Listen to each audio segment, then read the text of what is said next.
Aladji, Bonjour. et merci donc de prendre ce temps pour répondre à mes différentes questions. Alors, pour commencer, pourrais-tu te présenter? Je m'appelle Aladjiba, je suis un ancien athlète paralympique ayant pratiqué le 200 et le 400 mètres. 3 participations aux Jeux paralympiques, Sydney, Athènes et Pékin, double médaillé à Sydney et Athènes sur 400 mètres, médaille de bronze, et différentes médailles aux championnats du monde et championnats d'Europe et aux championnats de France. Un beau palmarès. Tu cours avec un guide. Comment se crée cette symbiose et cette unité que tu formes avec ce couple? Comment cela s'est construit? Alors, le travail qui se fait avec le guide, et surtout à l'époque, c'est pas forcément de vouloir me vanter ou quoi que ce soit, parce que c'est pas du tout le cas. Mais on était dans une période où en fait il n'y avait pas de sprinter non-voyant français à haut niveau. Et donc on n'avait pas trop de références. Donc il a fallu apprendre à travailler avec un guide et un coach travaille avec un non-voyant qui n'a pas les mêmes codes d'explication qu'avec une personne qui voit. Donc il a fallu qu'on travaille tous les trois d'abord ensemble. Donc mon premier guide Philippe et mon coach Olivier. On a essayé d'apprendre à trouver une solution. Ça a mis beaucoup de temps parce que, n'ayant pas toutes les informations pour savoir comment ça se passait, il a fallu se confronter à plein de choses. Il a fallu comprendre comment ça fonctionnait et comment on devait aller de plus en plus vite ensemble sans se gêner. Donc ça a été un peu problématique. Il a fallu que je comprenne comment est-ce que vous voulez me demander le coach, parce que des fois le coach me posait des questions, me demandait de faire des choses, et je les comprenais pas parce que je les avais jamais vues. Donc il a fallu trouver une solution. Cette solution, on l'a trouvée après parce qu'on a compris qu'il fallait être beaucoup plus tactile avec la personne qui ne voit pas. Et petit à petit, on a réussi à trouver des solutions. Et ça a mis, pour nous, ça a mis à quasiment 1 an et demi. Aujourd'hui, un athlète et son guide, en 4-5 mois, ils sont capables de pouvoir être au top et de travailler ensemble.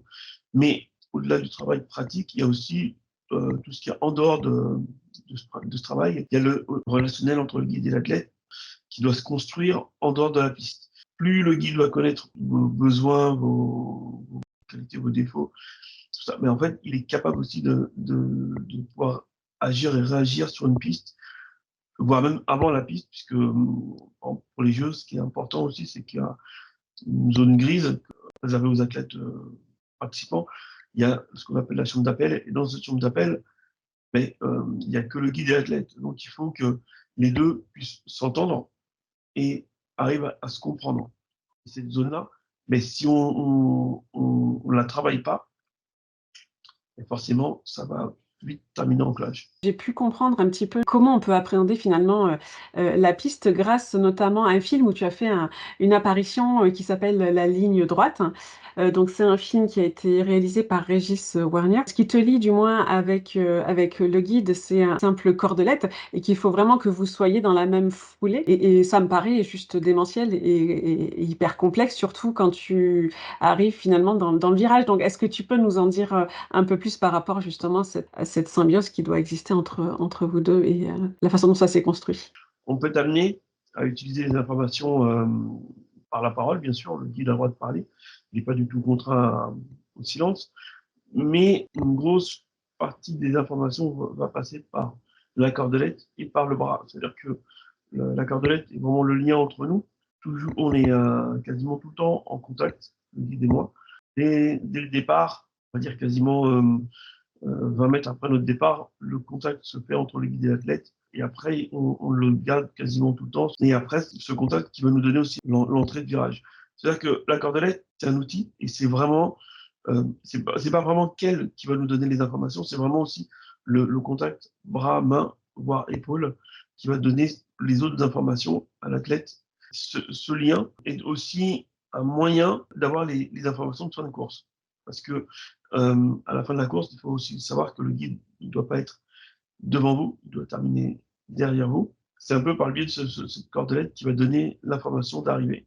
D'accord, et ce qui veut dire que tu as certainement développé, bah, ce sens de kinesthésie qui est forcément décuplé par rapport à la à la moyenne générale des êtres humains, qui possèdent la vue? Je ne sais pas si on l'a plus développé, mais en tout cas, on est obligé de le travailler parce que forcément, une personne qui ne voit pas, va essayer de compenser par d'autres sens, sans forcément les avoir meilleurs que les autres. Ça veut dire qu'on va forcément plus les travailler et plus les utiliser, plus exactement. Ça veut dire que quand on dit qu'un aveugle entend mieux qu'une personne d'autre, c'est pas forcément vrai, c'est qu'un aveugle écoute mieux, c'est-à-dire qu'on va faire plus attention à ce qui nous entoure. Il y a des aveugles qui n'ont pas du tout touché. Donc voilà, on va développer le domaine dans lequel on est le plus à l'aise, en fait, on va dire ça comme ça. Mais moi, le toucher est un élément qui est quand même assez important, en tout cas pour la course, parce que si on ne l'a pas, très vite, on va être amené à être en décalage avec le guide. Et l'idée, c'est d'avoir une synchronisation parfaite. Et cette synchronisation, elle va se faire, alors, par le lien, oui, mais c'est vraiment par le contact qu'on va avoir entre le guide et l'athlète. Et oui. Tu as fait les Jeux de Sydney donc en 2000, Tout à fait. tu as gagné une médaille de Bronze. bronze. Ouais. Parce que Sydney est une ville que je connais assez bien pour y avoir vécu. Quel est ton meilleur souvenir, de ce parcours olympique dans ce beau pays? L'Australie était un de mes rêves, sauf que je n'ai pas eu la chance de visiter Sydney du tout. En fait, le souvenir, c'est la médaille déjà. À la base, je ne préparais pas du tout le 400 mètres pour Sydney, je préparais le 100 mètres et le 200 mètres. Et mon coach m'a proposé en fait de préparer le 400 mètres au dernier moment. On a commencé vraiment à préparer le 400 mètres au mois d'avril, alors que les minima étaient à faire c'est début juillet. Et mon coach m'avait dit, il faudrait que tu fasses du 400 parce que tu feras plus facilement les minima sur 400 que sur les autres distances. Moi, je voulais pas du tout en faire. Il m'avait dit, non, mais on teste 2, 3 séances, puis on voit ce que ça donne. Et puis, moi, à mon avis, tu pourras faire une sélection par rapport aux 400 mètres. Et il a eu raison, puisque en fait, on m'a sélectionné. Mais alors, à la base, on m'avait demandé de faire une médaille sur le 200 mètres, de faire ce que je pouvais sur 400. Et en fait, j'arrive à Sydney, première course, c'était le 200 mètres, et je me fais sortir des premiers tours. Et donc là, c'était un peu, on était un peu dans le doute, savoir qu'est-ce qui se passe, qu'est-ce qu'on fait. J'arrive à me remettre dans la compétition et je reprends l'entraînement pour le 400 et on arrive à faire cette médaille sur 400, une médaille qui n'était pas du tout prévue. Et là, je monte sur la boîte et là, j'étais super heureux, quoi. En fait, quand on est arrivé là-bas, la préparation a été longue. On a vraiment eu beaucoup, beaucoup de problématiques parce que j'ai eu des tensions au niveau des ischios, au niveau du nerf sciatique, donc c'était compliqué. Mais euh, on est 10 jours à Nouméa avec un travail sur le décalage horaire que moi je ne tiens pas puisque en fait on nous demande de ne pas dormir la journée, de ne pas faire de sieste du tout et en fait d'utiliser le soleil pour se reconnecter. Sauf que moi le soleil ne m'aide pas du tout à me reconnecter. Et oui. Donc pendant 4-5 jours je tiens, mais au bout de 5 jours j'explose totalement. Donc là, le médecin de la Fédé me donne l'autorisation de faire des siestes parce que sinon, je pouvais aller très facilement à la blessure. Et j'ai réussi à me recaler en fait à Athènes. C'est la course la plus aboutie que j'ai faite, avec le record de France à la clé. Sur les 5 courses, il y en a 4 qui sont vraiment extraordinaires. Il y en a une qui est un peu moins bien.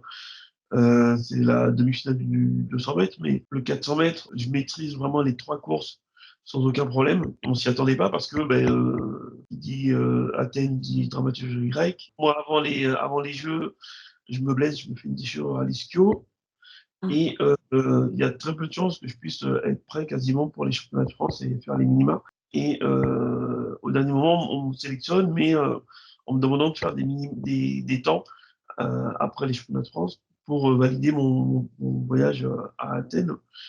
On les valide et puis on arrive à Athènes où on sait pas du tout où on en est.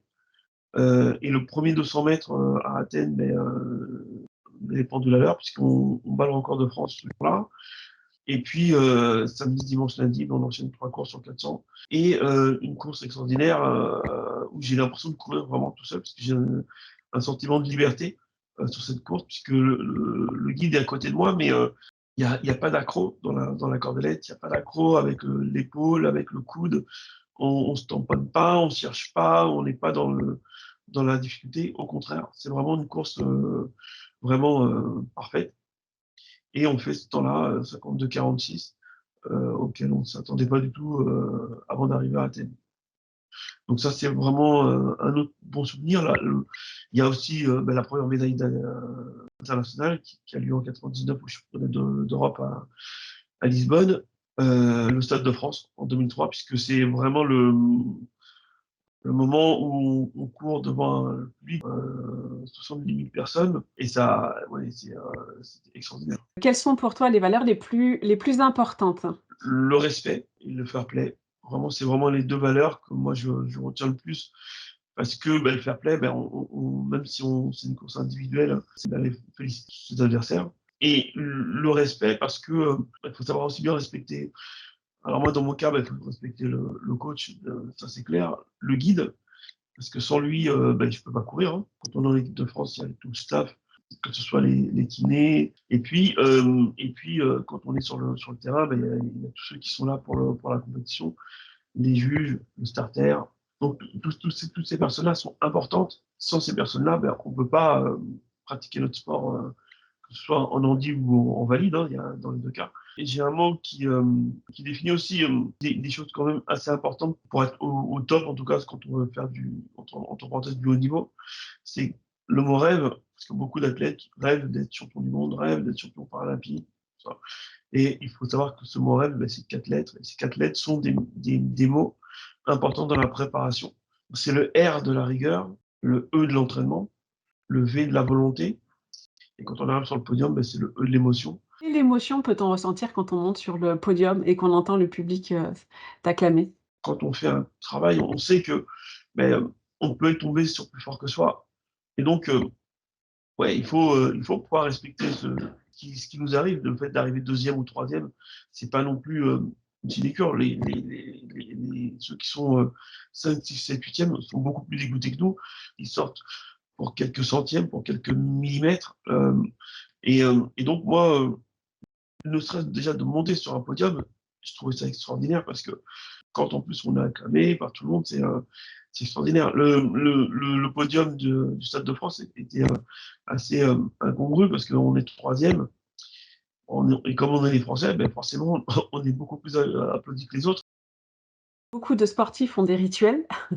Il me semble que tu en as un. Est-ce que tu peux nous en dire un peu plus? Moi, j'ai perdu la vue à l'âge de 5 ans et aujourd'hui, j'arrive à visualiser tout ce qui m'entoure, partout où je me trouve, euh, et visualiser les gens, les choses.